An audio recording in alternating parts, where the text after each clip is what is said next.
Hi, folks. Marc-Alan Barnett. Welcome to part three of part three. I guess this is A, B, and C.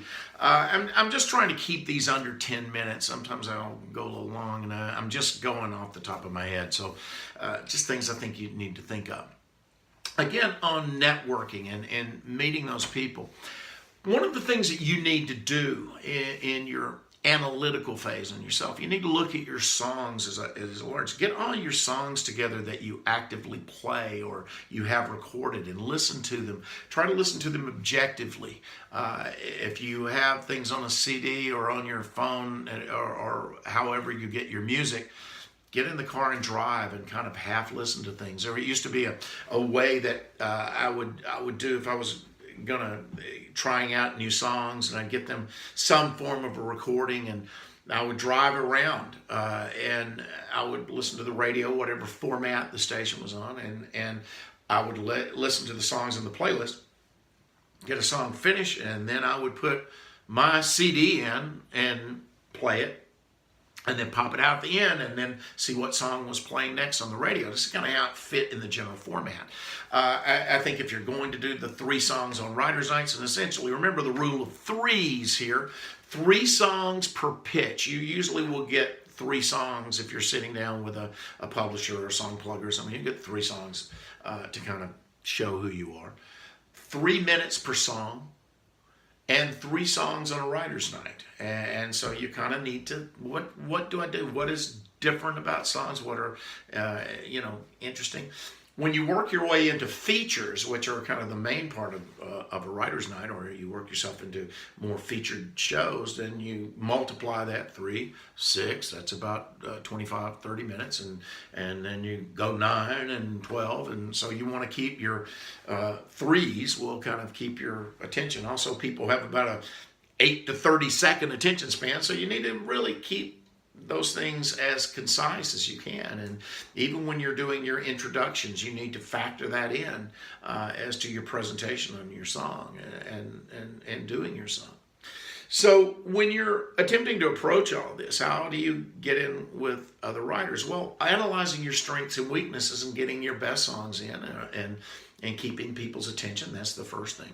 Listening to other people. Boy, this one really gets me when people just don't pay any attention to anybody else. Show up at the last minute, they go on, they leave. How are you listening to anybody else? How would you want somebody to approach you? Well, there's the other thing when you get into a town like Nashville and you have hit writers. Everywhere you go, there's somebody that's got hits on the radio or their own celebrity artist. You run into them all the time. One thing that you cannot do is what we call gurming. And that's taking a CD or a business card or something, shoving it into people's hands. There are legal reasons you can't do that. People don't want to take a chance on a lawsuit. They don't know you. You haven't earned that thing yet. So you get to know people first. If they like your stuff, then they'll ask for it, or they'll go to a website and that sort of thing. And that's what we all do now. We go to a website. And think about things, how your audience views you. Once again, going back to social media. One of the first things you're going to do is you meet somebody out on a night, and they're going to go the next day probably and check you out on social media, and you better make sure you don't have all that weird stuff. Once again, you know things that you say or do could trip you up on down the road.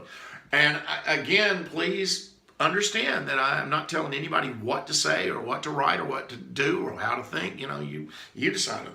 But understanding your strengths and weaknesses and what you're looking for in co-writers, what you're looking for in teams. What are teams? Well, teams are the people that you hang out with. And as you get more professional, you publishers. Okay, how do you get in with publishers? Well, you write your way in the back doors. Writing with somebody that has a single song deal with a publisher is better than somebody that doesn't have anything. Publishers now are very, very finicky because the publishing deals that we used to have don't work the same way. Most of the people can't monetize that, so publishers can't do big deals. A lot are development deals. They're looking really for artist writers. They're looking for people that have a lot going on. In the 90s, things began to change in the designations, and publishers went either fee for song service, song pluggers, where they're out pitching songs, and now it's very hard to get that done because of the fact that artists want to write their own songs and say what they want to say, and song plugging is taking on different things. It still happens, and people get outside cuts. It still happens, but you have to be in these circles, and that again is writing songs with people. You have a friend of mine, Lance Carpenter, Lance Lee, as he's known. He had started hanging out with this young girl, and the writers, things that he did, and playing shows together, and doing writers' nights, and kind of going up the things, and they end up writing a song together, and doggone it, she gets a record deal. That was Kelsey Ballerini, and the song was Love Me Like You Mean It. And it was just, they became friends, they became writing partners, they got on each other's team, and Lance is an extraordinarily good writer, and she is an extraordinarily good artist, and so it just works like that. You kind of move up with people. I look at Nashville, and I look at this whole thing as high school, freshman, sophomore, junior, and senior, and they all last about 3 years. They all kind of takes about 3 years to get all those connections kind of roll up, and then the next 3 years, it takes a while. Again, waiting in line, that's kind of what you're going to do. So finding ways to build teams, and you're going to have to prove yourself to publishers first. They want to know who you are, and everybody wants to know who you are. I don't have to tell anybody how weird a lot of society has gotten. You know, we get bombs left on doorsteps now, you know. And an interesting thing about a lot of the school shootings and a lot of the terrorism that's going on, I'm not going to get into this political thing, but I'm going to say that it's interesting that in many, many cases, these people, they were on somebody's radar screen, and people knew on their social media they were talking about bombing things and killing people and being a school shooter. And so you need to be able to communicate with people who you are, and give them a sense of who you are, because we want to check out who we're dealing with. We don't know who's out there anymore. And again, I'm finding things over and over again. The people who are succeeding and moving forward and do these are ones that have those one-on-one relationships.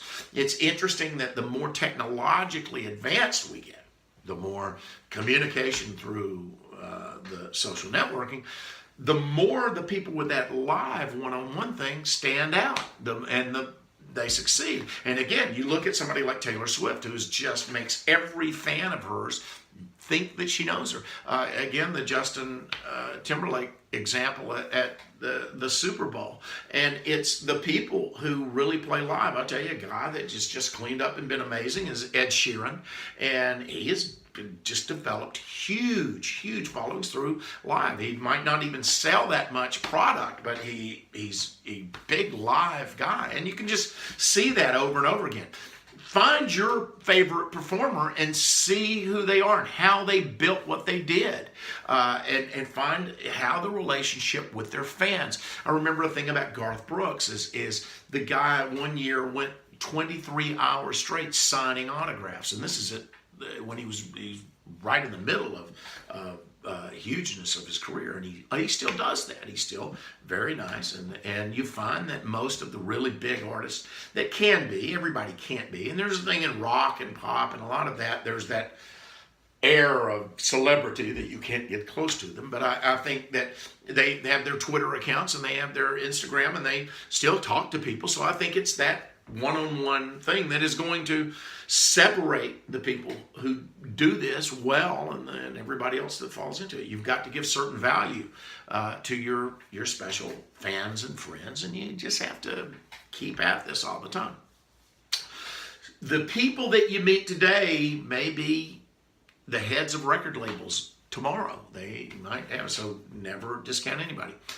ASCAP, BMI, CSAC, are the PROs in this country, performance rights organizations. And again, how do you get that? Well, I would be writing with a lot of people before I even sat down with them. What we look for in this town is, who do you know that I know? That's where you get your credibility, and you're known by the company you keep. So before you go to any of them, I suggest that you kind of work the craft first, and then work your presentation, make sure you have good recordings, make sure all of those things work. And then you might want to visit all of them. I've been an ASCAP writer for over 25 years, and I've been fairly satisfied with them, although I may be switching in the future, and it's no reason that it's good people in all of them. Just sometimes you change things. What are the best? I don't know. It's a personal thing. There's people who are excited about each one. there are people who are disappointed in each one. I think one of the problems that we have in life, we're expecting things to always be better if we do something else, and that's not necessarily always true. You can control what you can create and what you can present and the networking. And then the business side kind of has to take care of itself. An organization I've been a member of for 30 years, and that I do believe in, is NSAI, Nashville Songwriters Association International. They have chapter workshops across the United States and Canada, some in Europe. And I think that you should go to NashvilleSongwriters.com and check them out. And you should talk to friends of yours and people that you work with and know, and find out what they do. And then, again, there are websites. I belong to a thing called Just Plain Folks, which is a really nice website, and a lot of people on there. I belong to Songwriter 101, which is a BMI site. For many years, we've had a thing called SongRamp.com, which is still on Facebook, and there are just a lot of things. Sometimes you start your own groups. I go back to my friend Matt Casey, who started one up in Boston. And next thing you know, he's got a thing called Netton, which is New England to Nashville. And then he forms a publishing company, The Hub. And he has just done well and gotten a Montgomery Gentry cut. And it's just out of building a social networking thing. I think social networking is very, very important. Everything is very, very important. But if you can work on the things that you can control, your writing of your songs, your presentation of your songs, your recording of your songs, your networking, friends that you meet, and if you do all of those, then hopefully the business will follow you. And that's what you're trying to do. Business sometimes is the business of people, and that's where you're trying to go. I'm going to conclude this. I've gone a little longer on this one, but I just feel like we have to kind of look at all of these things. I don't speak as much on the business itself because it takes so many different formats and so many different things, and it changes all the time. The business should be with you. You should be concerned about the business of yourself and what you're doing and the people that you associate with and how you continue to move forward, how you treat other people. And that's what you really should be mostly concerned with. I hope that some of this has had a good help for you, and I hope that you will choose me as your tour guide through a place like Nashville.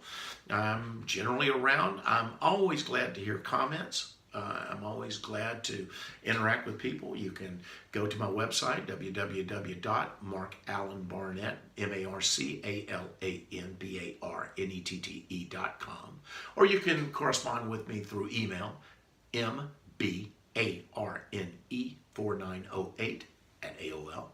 I've been on AOL for a long time, so I've got a lot of correspondence out there, so I'll just keep that one. But anyway, be the best that you can be. That's all you can. Treat other people right. And remember, you don't choose music. Music chooses you.